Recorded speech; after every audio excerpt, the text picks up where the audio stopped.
Hello, everybody. Today, in this video, I am so honored and so happy to have Jason Engeldo talking with me. Jason is in South Africa, and I'm going to read his bio so we can hear more about the incredibly moving, deeply meaningful work that you're doing, Jason. I mean, I'm just going to almost start crying just thinking about it, seriously. So yeah, I asked Jason to be on the symposium for many reasons, and we will get into all of that. But just on a personal level, I've told you, Jason, that I grew up around the world. And when I was in college, my dad lived in Pretoria. So I lived in Kenya as a child. I lived in various countries as a child, but I traveled in South Africa as a young adult, and it hit me so deeply, the, racial injustices, of course, that are going on there and that are parallel to the United States, which is where I live. But anyway, hit me on a really deep level at that point. So that's kind of an extra set of layers of why your work is so moving for me, among many other reasons. And so I'll just start by saying, yeah, Jason's topic today is regenerative agency, which he's going to explain a little more of, and a self-empowered approach to cultivating right relationship with self and others. And I'll just read your bio because it's phenomenal, and I'll try not to cry because it's seriously so moving. Oh my goodness. Okay, so Jason Engeldo is a seeker, social permaculturist, which I'm sure you're going to explain a little more of, and I love the concept of that, and storyteller. He was born in Apartheid South Africa during a year that saw the biggest student uprising that would change the history of the country forever. He is an intrepid traveler and explorer of diverse physical and cultural places around the world, as well as the depth of his own being and psyche. He left his beloved birthplace, Cape Town, at the age of 17 in pursuit of identity, belonging, and truth. Jason has lived and is educated in 3 countries outside of South Africa, including Germany, England, and Taiwan in the Republic of China. With a diverse background in education, entrepreneurship, martial arts, international trade, and investment promotion, he now lives in South Africa again to be part of the change. After a return to his home country, which has one of the highest Gini coefficients, meaning income inequality, in the world, Jason is in pursuit of a new set of skills for transformation, including regenerative agriculture, social permaculture, depth facilitation, co-counseling, deep listening, authentic relating, collective trauma healing, trauma-informed leadership, and ancestral lineage healing. All so powerful. Oh my goodness. He is the founder of a compassionate listening circle for men and has started a racial affinity group for brown-bodied South African men. He is also one of the founders of the program Rooting Through Chaos, focused on helping others develop resiliency and adaptability in times of increasing change and uncertainty. He is also a practicing coach and mentor, including working with underserved youth in South Africa. I really could just break down bawling just from that. Oh my goodness. Oh my God. Thank you so much for being here. Thank you so much, Martha. Thank you. I really appreciate the opportunity, to be part of the symposium. And even if just one thing lands with one person, I would have reached my objective for sharing time and space here together. So I'm really honored to be playing a little role in the symposium. Thank you. Thank you. So I know you wanted to start with just a grounding meditation. Yeah. I'm just going to follow where my heart wants to go and where spirit calls me in this moment. All of the work that I do, we start with a guided practice, just to drop into presence and really connect with this moment and be present in our bodies a little bit more fully. So I'll invite everyone. I'm going to remove my spectacles, and I'll just invite everyone to, if it feels comfortable, to perhaps close your eyes or to lower your gaze, perhaps cast a soft gaze into your hands. And then just inviting everyone to just connect with your breath in this moment as it is.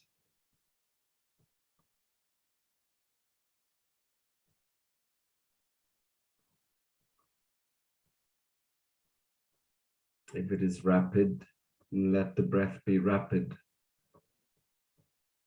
If it is deep or shallow, let it be deep or shallow. There's no need to change anything.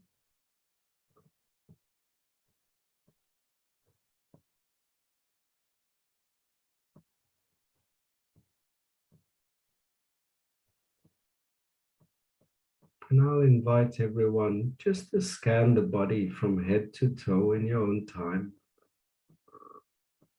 Just noticing which sensations are alive for you in this moment.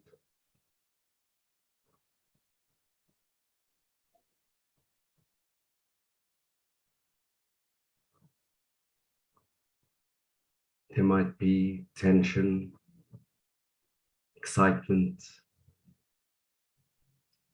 numbness. There might be openness, a feeling of flow and expansion. Just notice. There's no need to change anything.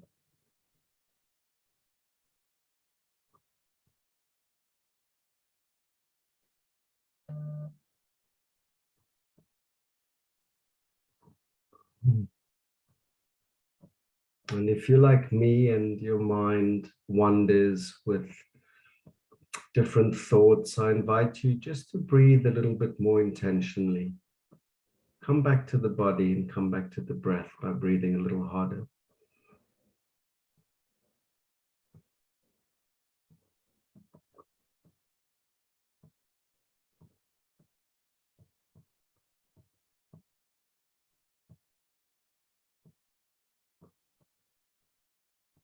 Inviting you now to breathe a bit more space between each vertebra in your spine.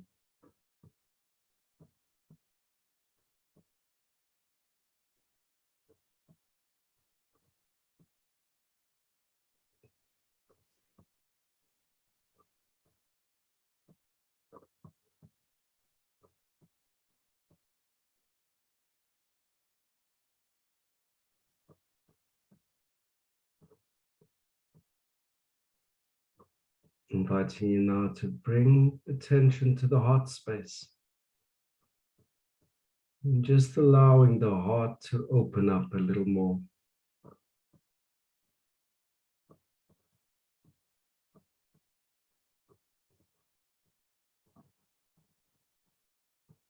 Can you feel your own heartbeat?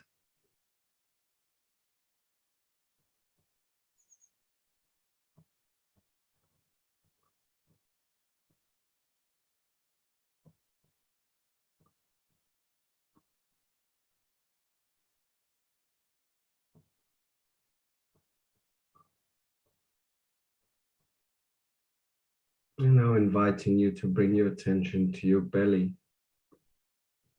Just noticing again the sensations that are there this moment.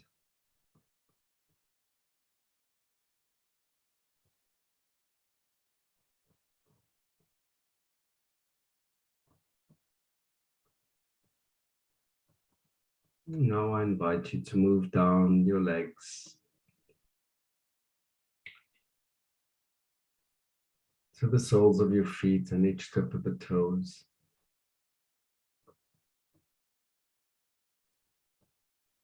And just noticing your feet being connected to the floor below you.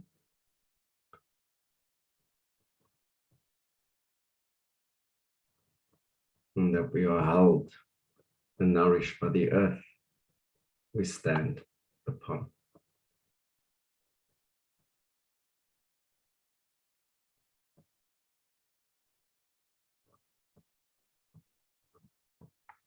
And just inviting everyone to take the biggest breath we've taken all day.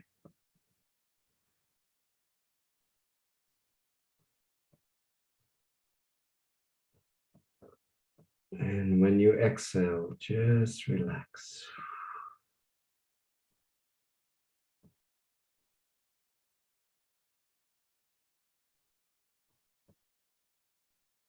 Inviting you to take one more big breath.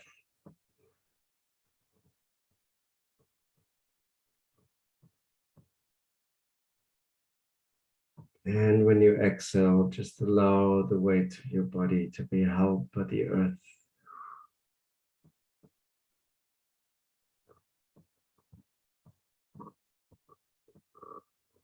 Taking your time, I invite you to, you're ready, raise your gaze or slowly open your eyes.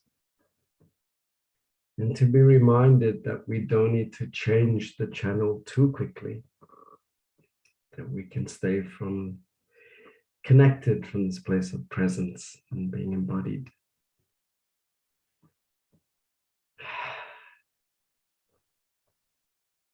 Thank you. Thank you.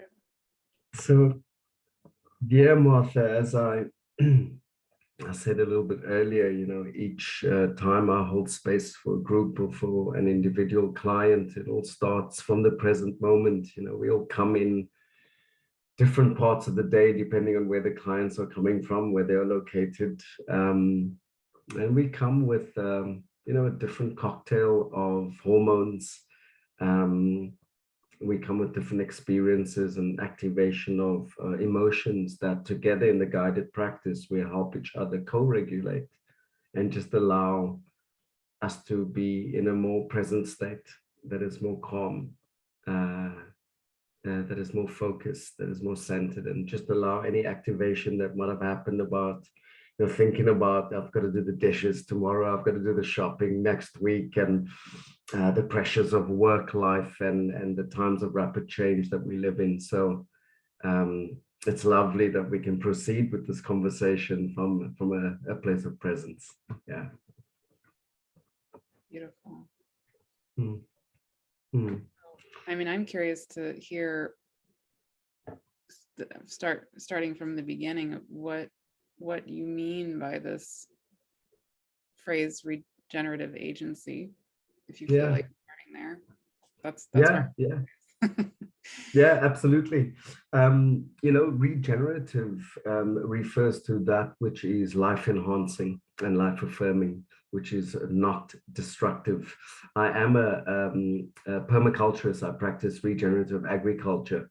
And I've really been influenced by my work there and what I observe, how nature, by practicing biomimicry, noticing how nature regenerates itself. It just wants to express itself and be abundant.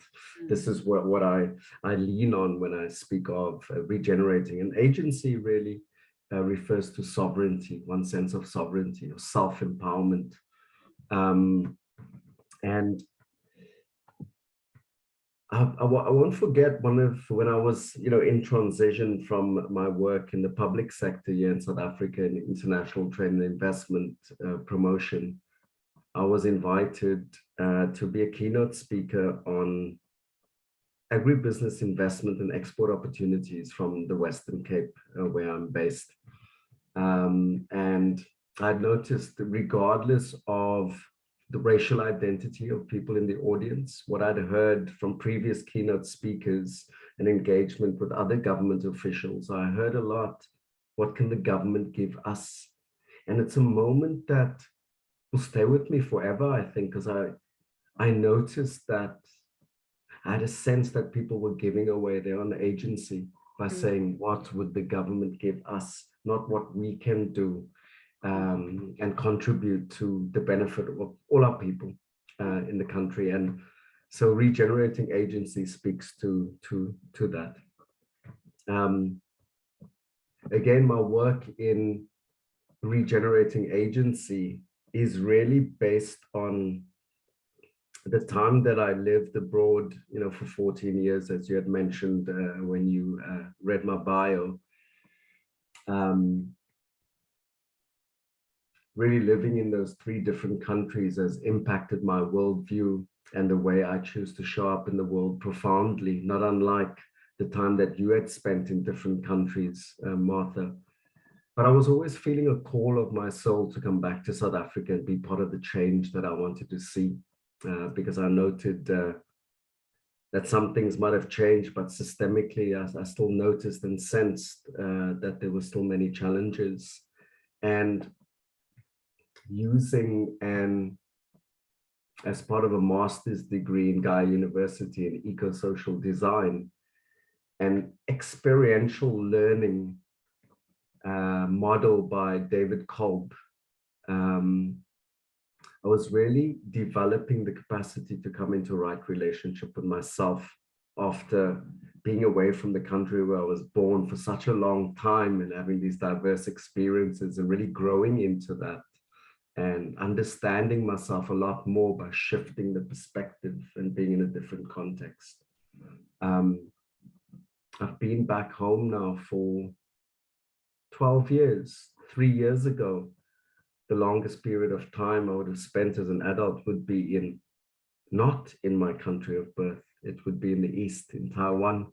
But yeah, it's now South Africa is the place that I've spent the longest amount of time as an adult.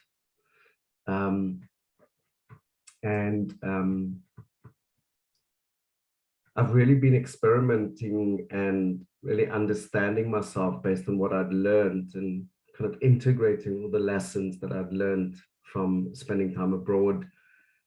So coming into right relationship with myself, zone zero, as we call it in permaculture, before stepping out to the garden, stay at home and notice what's going on within myself. So the work of regenerating agency is quite holistic in that it includes regenerating right relationship with the self. And then zone one, regenerating right relationship with self and others, including the ecological environment, the earth. Yes. That sustains us, that is our home, that feeds us. Yeah. And then zone two, Yeah. Yeah, Sorry. absolutely. And zone two is regenerating right relationship with self and the greater collective, the larger cultural frameworks within which we live and work, including the wisdom of our ancestral lineages. I'll hand over to you, Martha. I've said quite a bit there. Oh, no. Keep going. Yeah, I mean, I just love to hear a little bit more of what you mean by social permaculture. I mean, you're starting to explain it, but I'm loving what you're saying. So, yeah. Can you just say a little more what some social permaculture is? Sure. So in permaculture, regenerative agriculture by any name, copying nature, working with nature rather than against nature.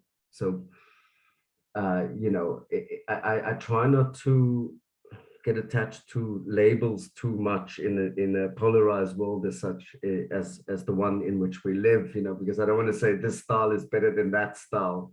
So whether it's biodynamic agriculture, holistic management, or permaculture, regenerative agriculture is the umbrella term that I like to use. So in regen ag, we learn how to grow nutrient-dense food by working with nature. With social permaculture, we learn how to grow resilient communities. Yeah. Beautiful. The image that I'm getting shown is this this vision that I had 2 or 3 days ago of I kind of a long story, but the gist is I had this experience of feeling I was like deep in myself, and I started to feel this grief coming from my womb, essentially, and I started bawling, like I couldn't stop crying. And while I was crying, what I was feeling was me, my body, my womb in particular, being, like the parallel to the planet Earth, right? And I was just feeling this intense grief of what I was experiencing as the planet Earth. I mean, who knows, but me or whatever. This grief of the sense that in existence, in life, you know, in like the cosmos, the natural balance of things, the natural state of existence is wholeness, balance, harmony, right? And that on this planet, the grief was that, again, this is, you know, I could be making this up, but what I was feeling was the body of the earth feeling a grief that humans have this sense of disconnection from everything, from themselves, from each other, from the planet, from life. And that, you know, that disconnection is, first of all, incorrect. Like, it's just factually wrong. We're not disconnected. We are literally connected. We are. But this intense grief that, like, what I was feeling was the earth feeling this grief that we, these beings that she or it loves so deeply, would have such incredible existential pain from this illusion of the, you know, the separation and all of that, and then all the hurt that comes from all of that. So what I was getting shown was this vision of the need to remember, of course, I mean, this is like obvious, and then also somehow wasn't obvious. So, but the need to remember the connection of life in all things. And so the vision was like, I was seeing basically the center of source, like like source as a ball of light, like this, like a sun almost. And then light beams coming down to the planet Earth, and the Earth being here, the source being here, these, you know, light beams being like this. And is this like visceral remembering on an energetic level of the reality that we are completely whole, that we are completely in balance, we are completely connected to literally everything. And so when I hear you talking about permaculture, social permaculture, like everything you're naming feels like that. It feels like that is the goal. And the sense I had in that moment as I was sobbing was this like directive of now, do it now, remember now, like just do it because it's reality, right? Like snap out of the illusion fast. It's like urgent. It felt urgent. And again, I don't know like what I'm making up and what's real and whatever, but that's what's coming to me. Yeah, thanks for sharing that, Martha. You know, a quote that I've come across, Ludwig Wittgenstein, the philosopher, says the limits of our language are the limits of our world. And what I've been doing in the last 12 years, especially, it's happened longer than that, whilst I was living abroad, developing new sets of skills, is developing or increasing my language ability, speaking different languages, not only the spoken language, but permaculture, regenerative agriculture is a languaging, and there's a pattern that exists that allows me to incorporate a wisdom by engaging more intimately with nature. I can apply that wisdom to myself, to zone zero. And when you were speaking now, the languaging that I would use, I'm going to try to use it in simple terms, you know, never mind focusing on complexity, because there's much profundity to be found in the seemingly simple. I'm a simple person, you know, and I like to try to keep things as simple as possible for myself in a very complicated and complex context that we currently live in during these times of rapid change. It helps me regulate my nervous system, and then I do the same for the people that I hold space for. But when you were talking about that, you know, Martha, I have nephews and nieces who live abroad, particularly in Australia and Germany, and I have a grandnephew and grandniece. And when they have the conversation with me one day, which they will, and some of them already have, when they ask, when you knew these things were happening, what did you do to try to change them, to reverse the impacts of climate change, even in a small way? I want to be able to have the confidence to tell them, this is what I did, this is what I'm doing. And if you're interested, I'll show you how. Oh. So yeah, the story that you share, that's the resonance, and that's what came up in terms of my worldview and my pattern languages that I use. Mm. If I may, speak a little bit about Zone Zero. I've been having a meditative practice for a good part of 2 decades with the varied degrees of success. But I love the idea that the practice of mindfulness is the practice of starting 1,000 times, Wow. And in the last 5 years, there have been profound changes where we've deepened our practice, specifically with sitting our first 10-day silent meditation retreat in the Vipassana tradition. Someone asked me the question, how well do you know yourself, Jason? And there've been a couple of modalities and a couple of pattern languages that I've been learning, like a vision quest and Vipassana and mindfulness practice, then that I realize every time I sit a 10-day silent retreat, I get to know another nuance of myself based on the work that I've done the previous year with myself and with my clients. And really, in terms of languaging, mindfulness for me is developing the capacity to listen to myself, to listen to what I'm really thinking about. And as neuroscience is teaching us, what we think about becomes our lived reality. So I do want to step back and go, what is it that I'm actually thinking about? What kind of reality am I creating? And kind of shifting from zone one, and we might swing back and weave back and forth during this conversation, Martha, but I'd just like to paint a more vivid picture by these words that I've used in my bio and my introduction, so that it could land for people, applying them in different contexts and the lived experience for me. I met with a beautiful Shona man, a younger man than me, a wise man, and we held space beautifully for each other.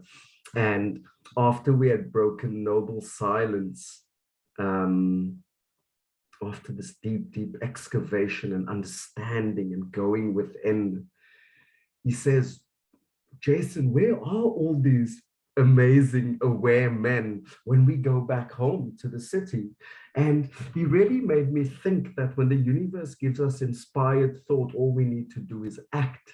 One of the truths that arose for me during the Vipassana was to start a compassionate listening circle for men. And I said, thanks, Sydney. And immediately I went to the lunch hall where everybody else had congregated. And I started recruiting men essentially then. And that was Vipassana 2 years ago. And the Compassionate Listening Circle has been running since. It's been profound, the impact that it has had on me. Oh, yeah. And on others. And so the agency part, Martha, is we follow a leaderful approach with our Compassionate Listening Circle.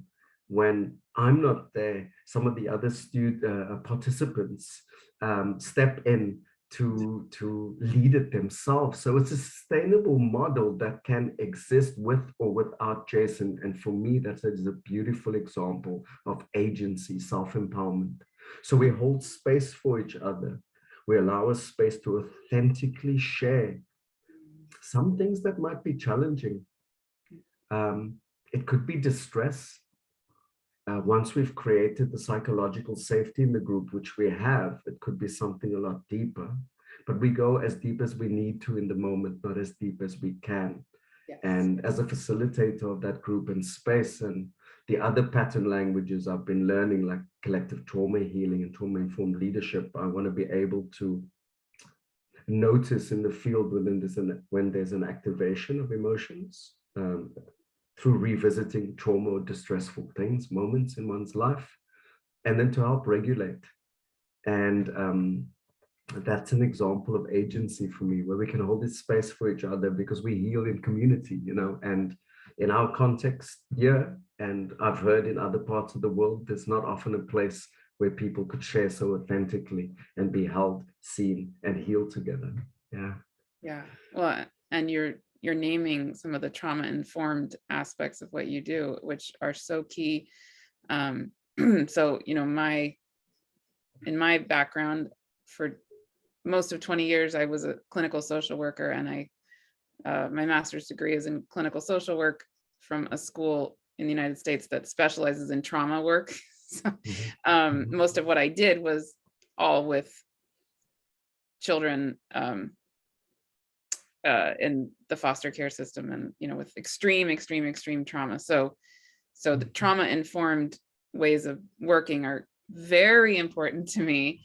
And one thing I said in one of the beginning talks on day one of the symposium was, I was interviewing a woman who is a therapist also, and we were talking about, we kind of paused and just gave like an overview of, for people listening to all of this, that a lot of these talks can bring up a lot of trauma.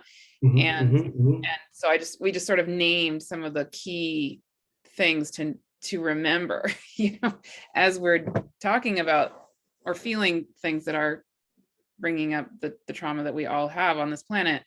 And one of the things I said was,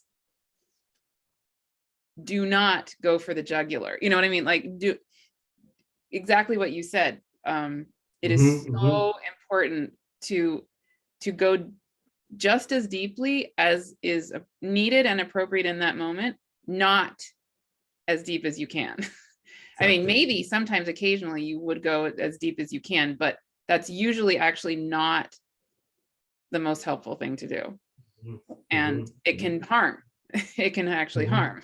So please don't do that, and it's it's a natural misconception that, like, oh, we want to dig it all up, get it all out or whatever.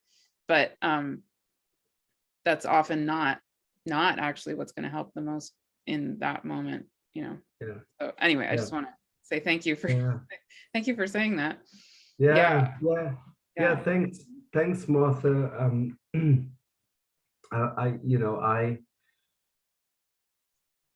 We're moving now from zone 0 to zone 1, regenerating here, remembering right relationship with self and others. We're moving from zone 0 to self, as David White with his beautiful poem Start Close In reminds us.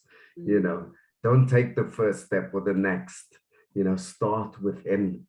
And as we shift into zone 1, because we are communal beings, and we have family and friends and other people in our communities that we engage with, I would agree with one of my teachers in depth facilitation. The way I like to explain what depth facilitation means, it's bringing what's unaware above the line into awareness, bringing the background into the foreground.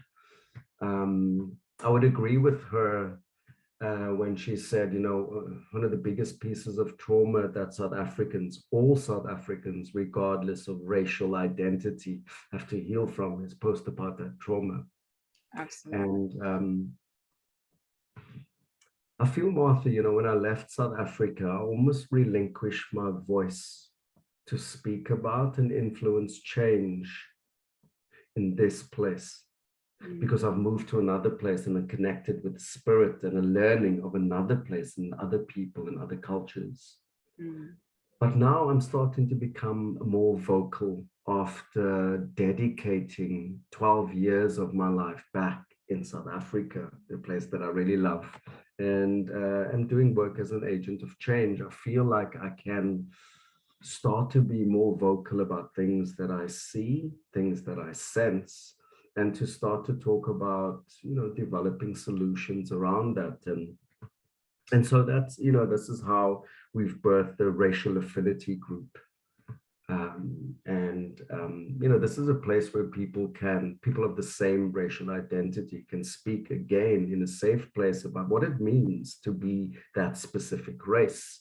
You know, what are the challenges? What are the distresses? What are the traumas once we've developed again that psychological safety? And once people know that the facilitator, me in this case, would be able to ground that kind of any reactivation of trauma, to ground that if I'm noticing that in the field. And it's been profound, Martha. You know, these type of circles don't really exist in our context here in South Africa, not to my awareness or those that are part of our circle. And if someone wants to ask me, no, Jason, what are you really doing with this work? I would bring in, you know, Rumi's beautiful words where he says, you know, and I paraphrase, yesterday I was smart and I try to change the world. Today I'm wise and I try to change myself. And really, I've been conceptualizing, you know, how could I be an agent of change in this country that I love? How could I actively experiment with different modalities where some of the complexities are deep and nuanced? And, you know, I felt that to include some of the elders, and I approached the, you know, I try to not want to reveal an identity, so I ostracize or demonize someone, but I want to bring in this example. I asked one of the elders in our community if he would join us in this circle, and then I asked a family friend, because my father had left his body over 20 years ago. And if he was still around, I'd definitely say, Dad, you got to be that one, you know, you got to hold this space as an elder and tell us about your stories and how you navigated the challenges and about the resiliencies that you've developed, and let us learn and release and heal in that way around race. And both of these elders said no. Wow. And it's still quite emotional for me, because it left me with confusion. I thought it was the right thing to include these elders, give them an opportunity to heal too, because based on what I hear and know from engaging other elders, they didn't have these spaces either. Yeah. And the old Jason, Martha, would notice resentment and anger. You know, why did you say no? But the Jason who's fallible, who has flaws like all of us do, goes, how can we shift this? And reflecting on that, journaling on that, I realized that, you know, they have trauma too. And they didn't have these modalities and these spaces to discharge that distress. And so I prefer to send them metta, you know, a meditation on loving kindness, and to offer them compassion. And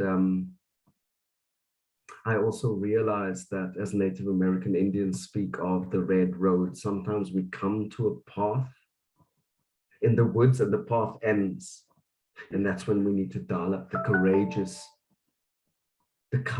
to go forward and step forward and do what is in one's heart, you know, with or without the support. Yeah. Hmm. Yeah, absolutely. I keep seeing this image in my mind, and I'm debating whether to bring it up, but it's very persistent, so I will name it. I'm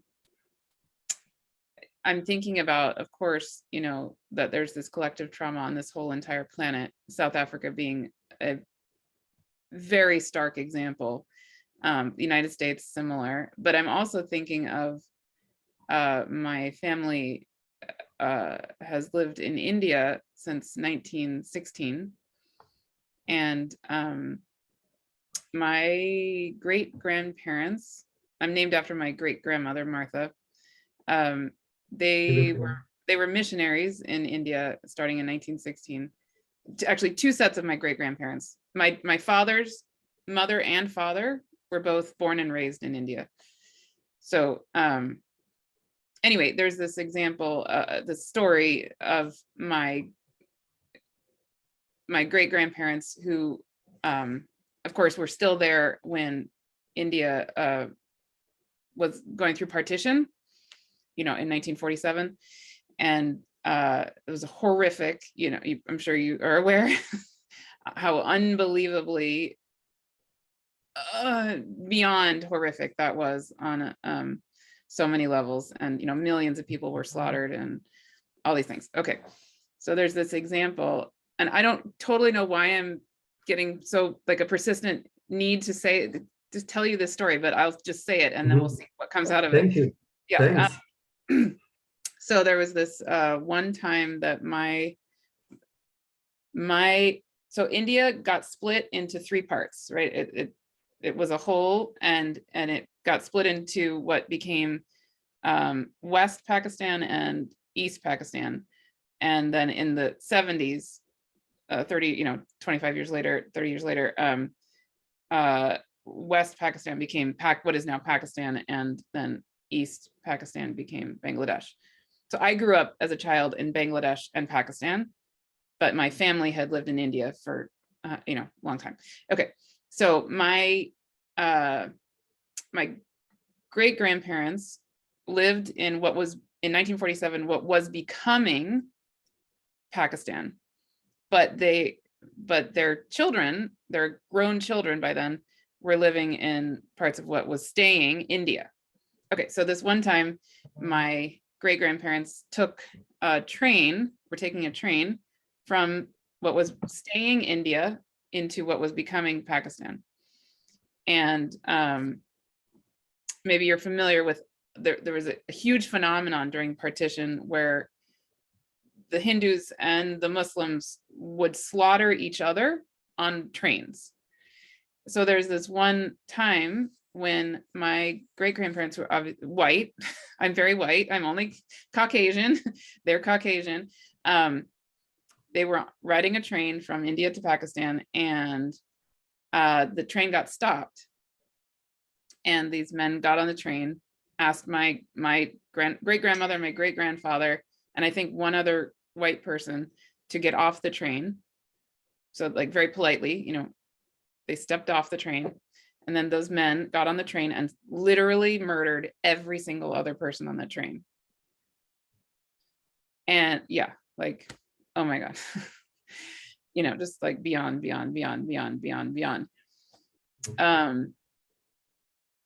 Anyway, so it's like my great-grandparents as white people were treated literally like gods, like they weren't, these people who were about to murder people didn't even want my great-grandparents to even witness the murders. Like not only were their lives spared, but their psyche in some way was protected or whatever. Anyway, that image just hits me so deeply on so many levels and speaks to me of so many things. Me as a white person, carrying this colonialist legacy in me, clearly. And then also just the layers and layers and layers and layers of internalized racism. And I just, I could go on and on and on and on and on. But that's the depth of trauma that this whole planet has. And I'm basically probably every part of the world, I would say, in one way or another, different versions of similar stories, and we all carry it. Like there's some way we all have something like that in us, no matter who we are. So anyway, I don't totally know why I'm bringing up that story, but it was right there. So thank you. Yeah, thank you for sharing that. And it lands so well in my body, and I'm just feeling and sensing into it whilst you were sharing this, how my body was responding to it. And I appreciate the fact that you have these experiences of having had the connection to peoples and to lands in these different places, because we have similar stories in that way. And it's really been impactful for me to be able to view things from a different perspective. Tying it back into permaculture, for example, when I look at things from the small perspective of the microorganisms and the earthworms that are part of this beautiful biodiversity that brings this beauty and nutrient-dense food, I see things a little differently, and I'm able to tap into that wisdom, even when I make mistakes. When I'm able to take a meta view, like the fish eagle does, soaring in the sky and looking at things from different perspective, it allows other wisdom to land too. So regardless of what the motivation was, you make me think about coming to the context here in a creolized version of a Khoisan language, Kamisa, now known as Cape Town, the unceded lands of the sun and the Khoi, the traditional peoples of this land. And the nuance around that. And so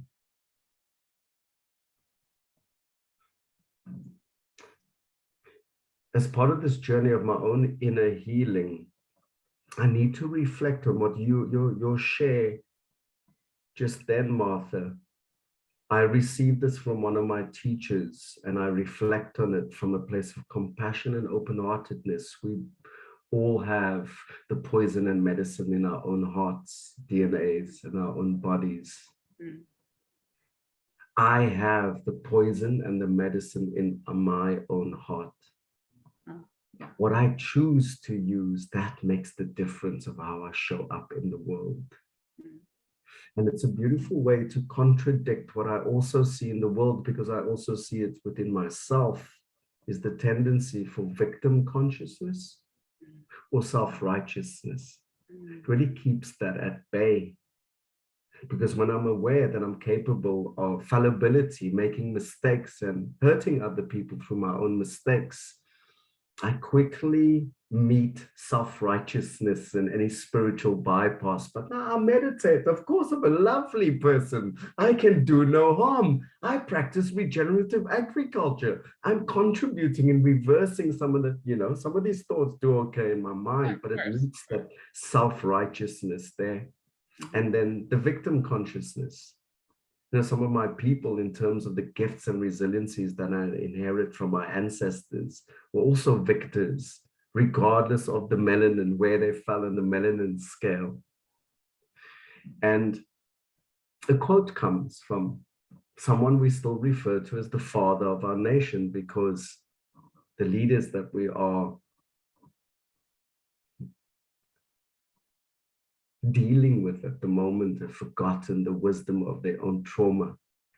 And so I'll refer to Nelson Mandela, who says, when you speak to someone in a language they understand, it goes to their head. If you speak to someone in their own language, their own native language, it goes to their heart.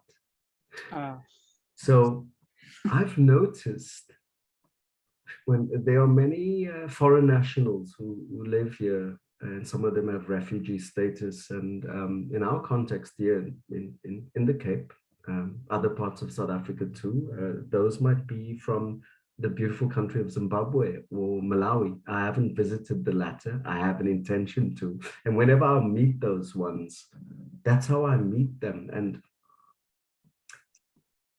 being an intrepid traveler, and I've learned, when I arrive in a new place, I learn one magic word, such a beautifully magical word, and that word's thank you.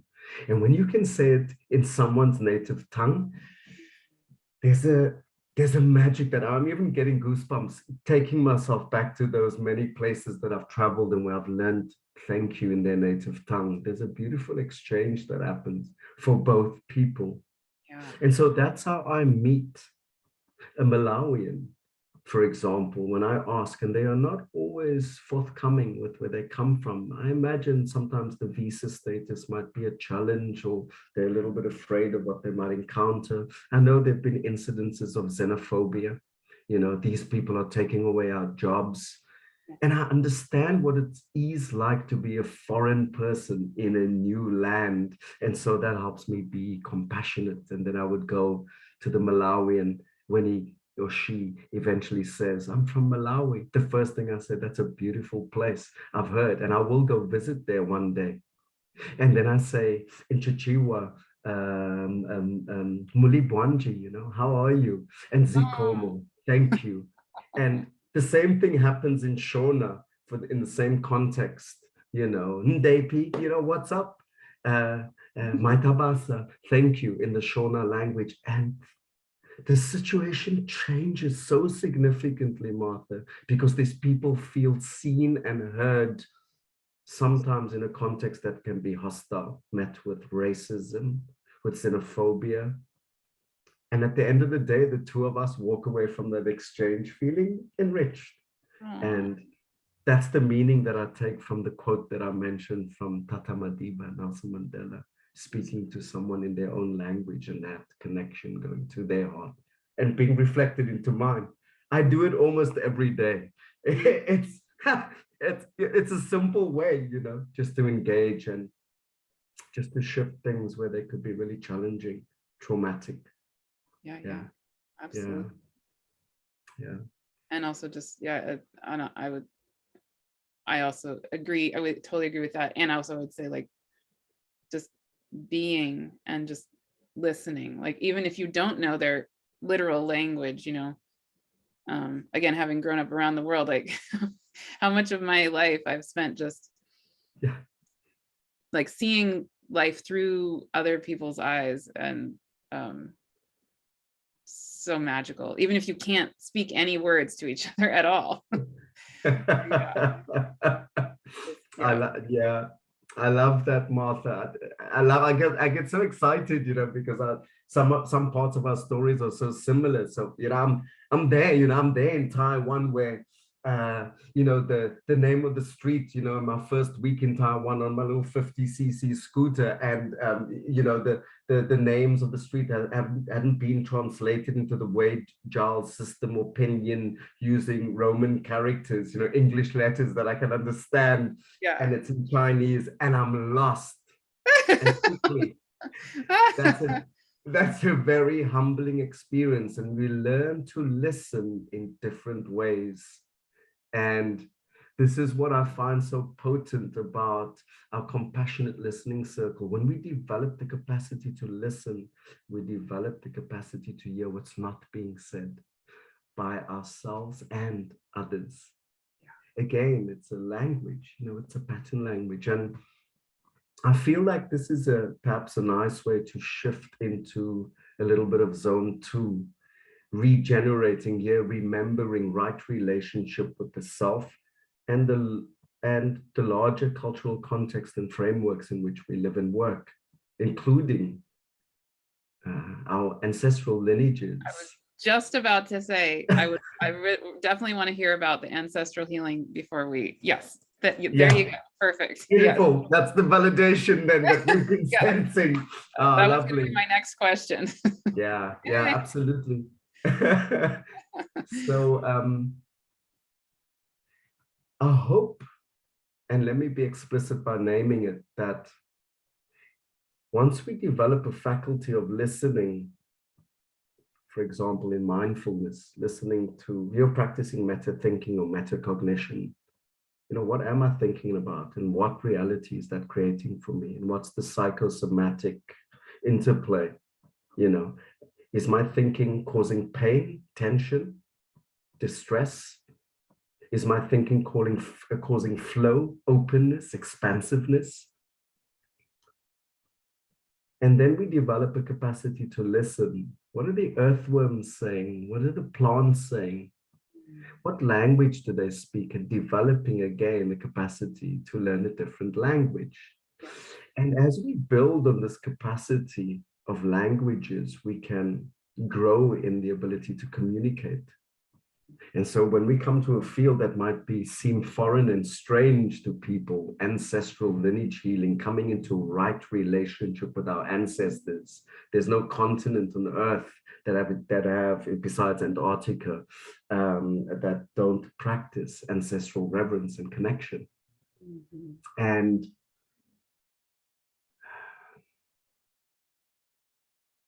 we all, to echo your sentiments, live down lineage from a lot of cultural harm and burden. Wearing a collective trauma healing cap, we are all born into a complexity of trauma, early childhood trauma, and unintegrated trauma from our ancestors. I recommend for those who are not familiar to look up at what the research is saying based on epigenetics findings, that we can carry that trauma on a blood-bone DNA level. Yep. The beautiful thing is that we also carry the gifts and resiliencies of our people on a blood-bone DNA level. Mm-hmm. And for me, as a regenerative agricultural practitioner, I can't deny the pattern language of abundance, of life wanting to express itself that I see in the natural world. And I'm part of the natural world. We are part of the natural world. And that life wants to express itself fully through us too. Yes. If only we listened and allowed that expression to happen. Mm. So that's what I'm learning, Martha. And based on a lived experience with actively experimenting with these modalities for myself, and then slowly, when I feel safe that they've had a positive impact on me, to open that up to zone 1. It's a cyclical approach, you see, Martha, because once I go through zone 0, 1, and 2 by myself, I allow the container for wisdom to land, and then I start again. But it's not a linear process that is time-bound. It's a cyclical process. Yeah, absolutely. You know. A few years ago, with my beloved partner, Wendy, we've also designed with another partner, Sharon, the Rooting Through Chaos program that you mentioned for organizations to help people to remain resilient and to develop anti-fragility during times of rapid change. But a few years ago, I went with Wendy and we saw a play. We both attended the University of Cape Town. We didn't know each other then. And we attended a play called Fees Must Fall. And as a typical South African play that expresses the rich diversity of our rainbow nation, there were people with different racial identities. And there was one moment that I would never forget for the rest of my life. As I sat there next to Wendy, watching, this man stands up and introduces himself. And he says, "My name is Sonwabile, and I'm from the Amaxhosa people." And Sonwabile means we are happy. And I sat there and I couldn't deny the shame that I felt in my body. Because then I didn't know who I am, who my people were. And I felt confused. I felt shame, I felt anger. But as Maya Angelou says, if we don't know where we come from, we won't know where we're going. And I'm starting to shift that through the work with ancestral healing. Now I sit in front of you, Martha, and I know who I am and where I come from. Yeah. And this has been the most profound gift of this work. And if I stop there, just with that gift, that's enough. That is enough. Pride of identity is enough in a place and a context where there's so much shame and hurt. And that enthuses me to continue to do this work for myself and for others and for my people. Absolutely. Can you describe a little more about the ancestral healing and what it involves, what anything that's important to you about it? I'd just love to hear a little deeper Yeah. about that. Yeah. As part of my website launch, I mentioned that year again, so even the attendees from the symposium can hold me gently and compassionately accountable. That I'm looking to launch my new website at the end of June. Not without nervousness and all of that stuff, you know, and not being good enough and not being ready. And I mean that could sit with me for 10 more years. And so I'll put it out there. So I have many accountability buddies now for the people who are attending the symposium, listening to and or watching. So it's a framework that I guide clients or people through, and just to keep it simple based on, you know, the amount of time that we have. I am going to design an intro talk and actually host that online and in person for an introduction to what is ancestral lineage healing. So, you know, it's coming into right relationship with our ancestors. For me, it's understanding the cultural harms and burdens and how they manifest in our own lives in terms of epigenetic transfer of these traumas and the predispositions that we have in our bodies in terms of our health and how we engage with the world. Once we understand that, we also understand and unpack this pattern language, and we're able to disrupt some of the unhealthy patterns. With our ancestors, we're able to do the reckoning, and we are able to draw awareness to the resilience and gifts that we also inherit from our people and dial that up a little bit more intentionally. Another potent piece of the work for me is for someone who has the rainbow tribe living in his bones, blood, and DNA. My people come from all four of the cardinal directions. In a polarized world, it's a beautiful disruption to play in the fertile space of non-duality. You know, as Rumi says, between right and wrong, there's a fertile ground. I'll meet you there. You know, and sometimes I ask my clients, you know, how far back have you gone? Because as far as I understand it, you know, we all share common ancestor in mitochondrial Eve that comes from this place, the motherland, as we lovingly refer to as Africa. And oftentimes there's the dissonance that goes, I haven't gone that far back. And so we help each other remember, and we help each other meet the stark polarization that creates so much trouble and trauma in the world by going, we are a lot more similar than we are different. And this is one language through ancestral healing that helps me try to achieve that goal. Also, what I see in the world is this troubling trend of individualism, you know, people stepping back and not being in community, being too rigidly independent, but we are communal beings. And so to meet that, the ability to connect and come into right relationship with the very people who gave us life is potent and beautiful. So we don't need to jump out there and start to create intentional communities just yet if it's not our thing. But we can start to develop that relational intimacy in a space in a world that seems to have more and more relational poverty.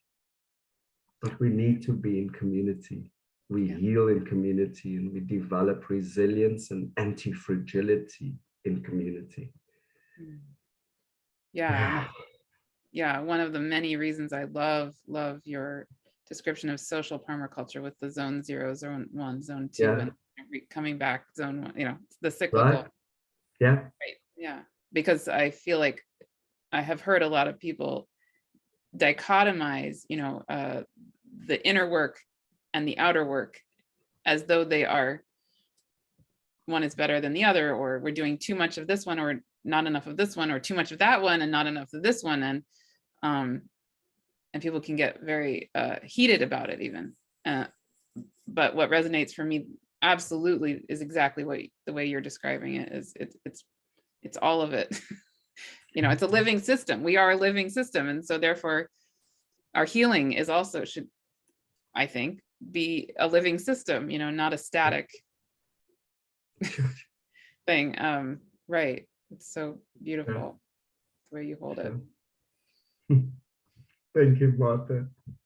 Yeah.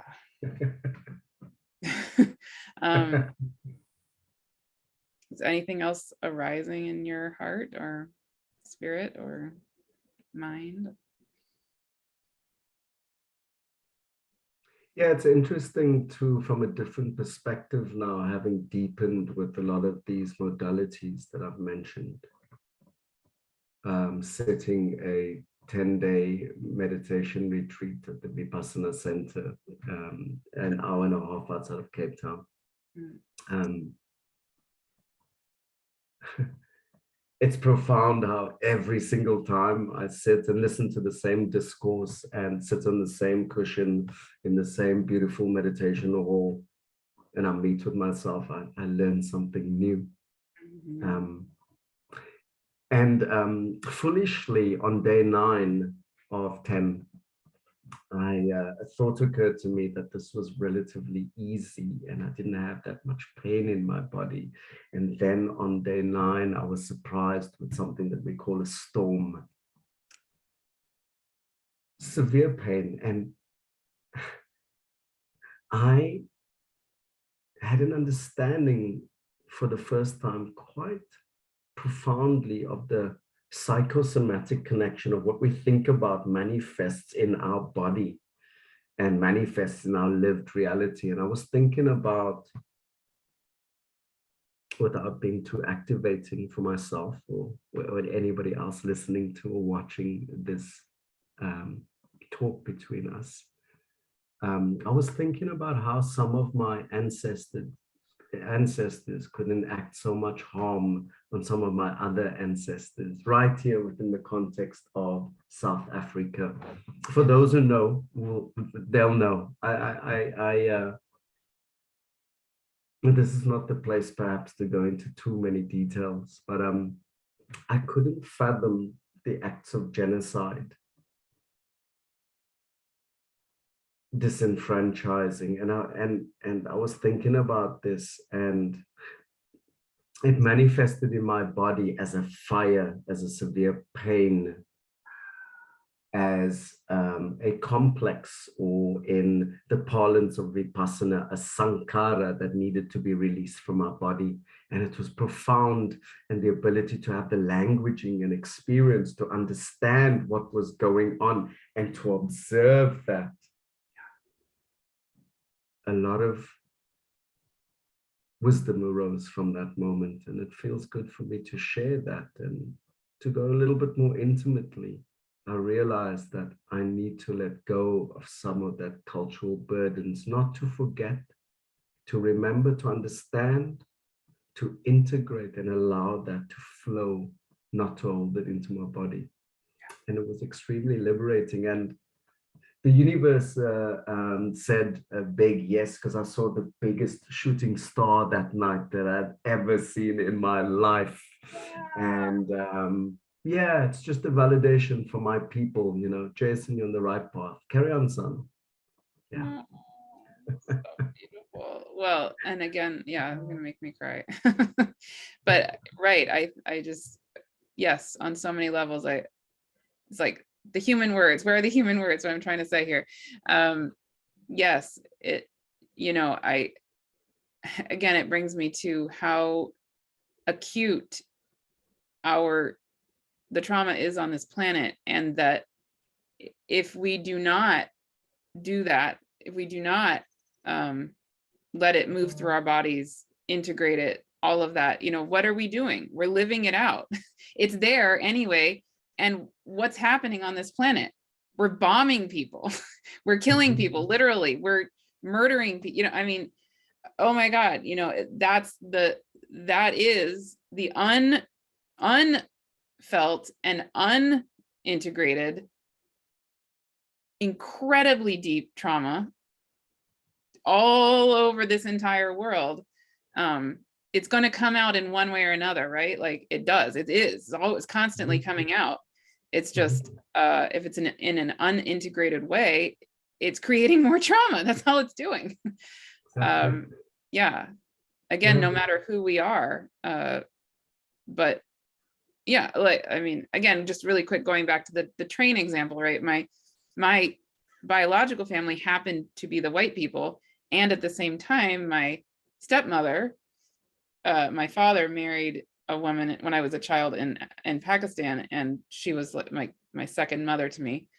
And she was very dark skinned, Pakistani, had grown up in extreme poverty, and her family at partition, her family had been Hindu, but they lived in what was becoming Pakistan, and they were so poor. They were the sweeper caste, you know, the lowest of the lowest of the low Hindu people, treated like dirt, the dirty, very, very dirty, right? And so they were very poor, so they couldn't afford financially to move to what was becoming India. So instead, they instead of being killed, because all the Hindu people were killed, really, literally everyone was killed who was Hindu in what was becoming Pakistan.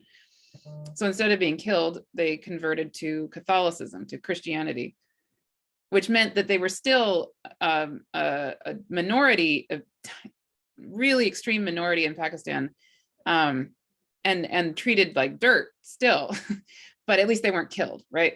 So that was her background. So I was deeply close to her my whole childhood, and that she died in 2001.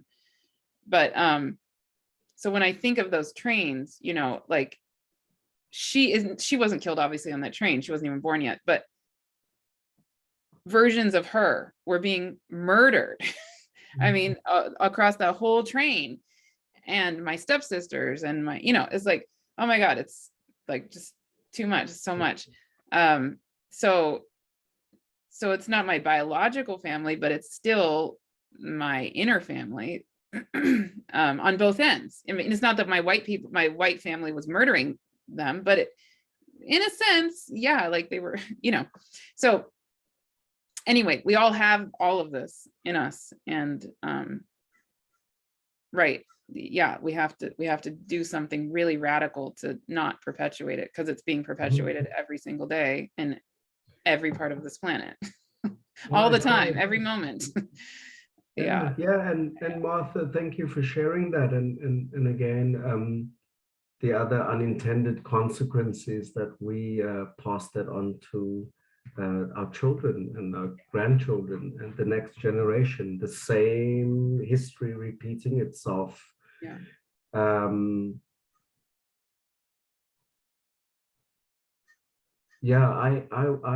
asking myself this question, and I think it's a potent time during times of rapid change to not run to find the answers, but rather from a place of presence, embrace the value of the pause and to ask big questions instead of rushing to answers that are going to come from an old paradigm, an old way of thinking. And one of the questions that I've asked myself is, how do I show up as an ancestor to the living?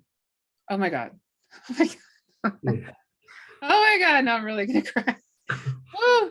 Oh my God. Oh wow. And yeah, it's, oh my God. Yeah, it encourages me to do this work, to do the healing, because I know inner coherence begets collective coherence. Inner healing begets collective healing. And my ancestors have whispered, is this the one? And I'm heeding that call. So, and I do it not just for myself. There's benefit for my family, for my friends, for my community, for my loved ones, for the earth. Oh. And that feels worthwhile to me. Yeah. Oh, I think that sums it up. We are the ancestors. We are them. Literally, we are. So yeah. Yes. Yeah. Oh my God. Wow. Thank you so much. Thank you, Martha.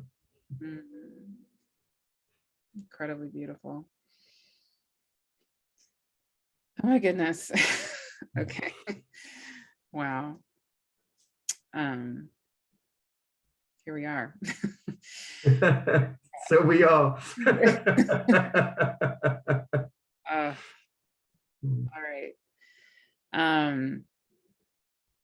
Well, if there's anything else, certainly share it. But at the least, what would you like to share with people about where they can find you, how they can connect with you? What are you, anything? Yeah. What would you like to invite people into in your world? Yeah. Thanks, Martha.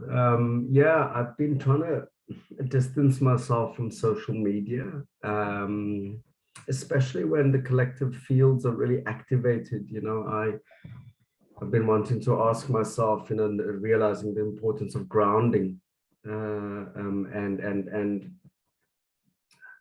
practicing selective ignorance. Like, I don't need to know, or in this age of information that we're getting messages from everywhere. And however, launching my new website and with my work offering, and I'm really passionate about the work, and hopefully, you know, the community that have engaged with the symposium and have chosen to click onto this talk will feel that. I am on LinkedIn. My first name and surname is my handle on LinkedIn, and my URL is, there's nothing on there currently, but I'm looking to launch at the end of the month, as I've said, is unityandyou.com, UNITYANDYOU.com.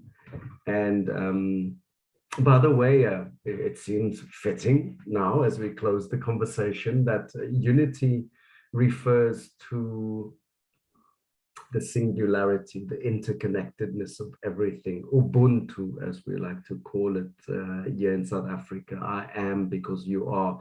And you speaks to the unique expression of each individual with these unique gifts and the beautiful wisdom, even from unpacking and integrating the challenges and the difficulties of our own lives and our people. That's the unique expression, as unique as the pigmentation in our iris or our fingerprint, as unique as the graph that comes out of measuring our voice on a sonogram. That uniqueness is not coincidental. And so the U part in the URL speaks about the expression of those unique gifts and how it contributes to the singularity, the interconnectedness. Yeah, that's a long-winded way of saying that's how you can connect with me and my work. I love it, because then it's the zone 0, 1, 2. Yeah, back to Right. Yeah. Oh my goodness. Thank you so much. It's beyond words. I mean, really, like, wow. Thanks, Martha, and to everyone else tuning in. Yeah, this has been wonderful to be part of the symposium. May wisdom continue and truth continue to find us all, you know. Yeah. Thank you so much for what you're doing, and please keep me updated on what I want to stay connected to all of it. So thank you.